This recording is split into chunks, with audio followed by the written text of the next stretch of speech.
नमस्कार दोस्तों, स्वागत करते हैं आपका हमारे चैनल में। दोस्तों, धार्मिक, आध्यात्मिक और मजेदार कहानियां सुनने के लिए हमारे चैनल को जरूर सब्सक्राइब करें। जय बजरंगबली जी की जय हो, शनिदेव महाराज जी की। दोस्तों, शनि की दशा एक बार शुरू हो जाए तो 7.5 साल बाद ही पीछा छोड़ती है, लेकिन जो हनुमान भक्त होते हैं उन्हें शनिदेव का कोई भी भय नहीं होता। उनसे शनिदेव हमेशा ही दूर रहते हैं। एक बार शनि जी ने हनुमान जी को भी डराना चाहा, लेकिन उन्हें मुंह की खानी पड़ी। एक बार पवन पुत्र संध्या समय प्रभु श्री राम का स्मरण कर रहे थे। उसी समय वहां पर सूर्य पुत्र शनिदेव पधारे। शनिदेव अपना सिर प्राय झुकाए रखते हैं, जिस पर अपनी दृष्टि डालते हैं वह अवश्य नष्ट हो जाता है। शनिदेव हनुमान के बाहुबल और पराक्रम को नहीं जानते थे। हनुमान ने उन्हें लंका में रावण के बंधन से मुक्त किया था। वह हनुमान जी से विनय पूर्वक किंतु कर्कश स्वर में बोले, हनुमान जी, मैं आपको सावधान करने आया हूँ। त्रेता की बात दूसरी थी, अब कलयुग का समय आ गया है। भगवान वासुदेव ने जिस क्षण अपनी अवतार लीला का समापन किया, उसी क्षण से पृथ्वी पर कली का प्रभुत्व हो गया। यह कलयुग है। इस युग में आपका शरीर दुर्बल और मेरा बहुत बलिष्ठ हो गया है। अब आप पर मेरी 7.5 की दशा प्रभावी हो गई है। मैं आपके शरीर पर आ रहा हूँ। शनिदेव को इस बात का तनिक भी ज्ञान नहीं था कि रघुनाथ के आश्रितों पर काल का कोई भी प्रभाव नहीं होता। करुणा निधान जिनके हृदय में एक क्षण को भी आ जाते हैं, काल की कला वहाँ सर्वथा निष्प्रभावी हो जाती है। प्रारंभ के विधान वहाँ प्रभुत्वहीन हो जाते हैं। प्रभु के सेवकों का नियंत्रण, संचालन, पोषण प्रभु ही करते हैं। उनके सेवकों की ओर दृष्टि डालने वाले का स्वयं ही नाश हो जाता है। शनिदेव के अग्रज यमराज भी प्रभु के भक्त की ओर देखने का साहस नहीं कर पाते हैं। हनुमान जी ने शनिदेव को समझाने का बहुत ही प्रयत्न किया। आप कहीं अन्यत्र चले जाएं। ग्रहों का प्रभाव पृथ्वी के मरणशील प्राणियों पर ही पड़ता है। मुझे अपने आराध्य का स्मरण करने दें।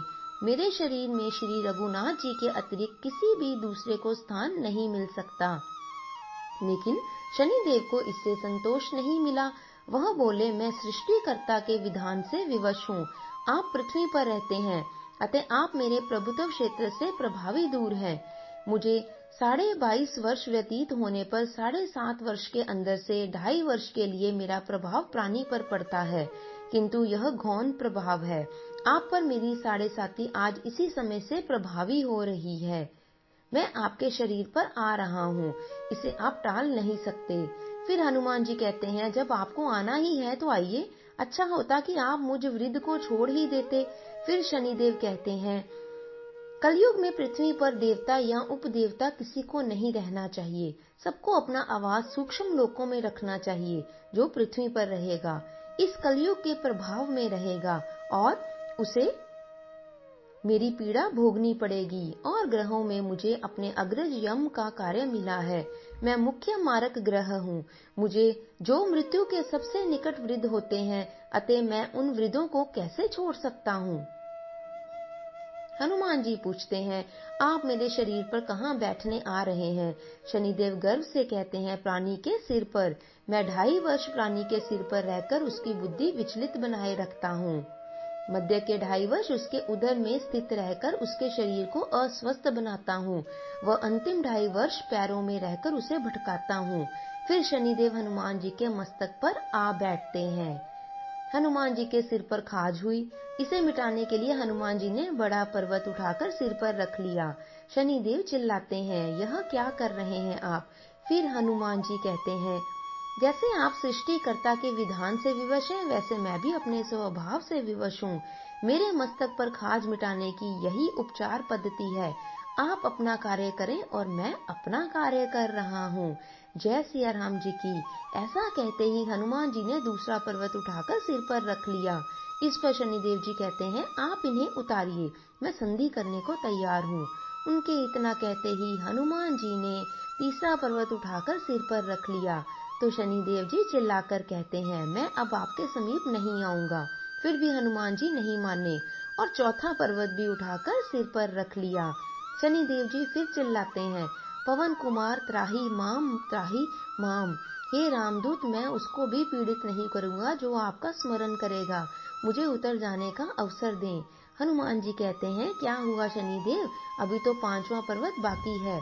और इतने में ही शनिदेव हनुमान जी के पैरों में गिर पड़ते हैं और कहते हैं, मैं सदैव आपके दिए हुए वचनों का स्मरण रखूंगा। उन आघात के उपचार के लिए शनिदेव तेल मांगने लगे थे। तभी से शनिदेव तेल से प्रसन्न होते हैं। इसलिए शनिदेव जी को आज भी शनिवार के दिवस पर तेल चढ़ाया जाता है। जय हो शनिदेव महाराज जी की, जय हो सिया राम जी की, जय हो बजरंगबली जी की। तो दोस्तों, आशा करते हैं आपको हमारी आज की यह शिक्षाएं अच्छी लगी होंगी। अच्छी लगी हैं तो लाइक और शेयर जरूर कीजिए, और यदि आप चैनल पर नए हैं तो हमारे चैनल को सब्सक्राइब करते जाइए। अगली बार एक और नई कहानी के साथ आपके समक्ष उपस्थित होंगे। धन्यवाद।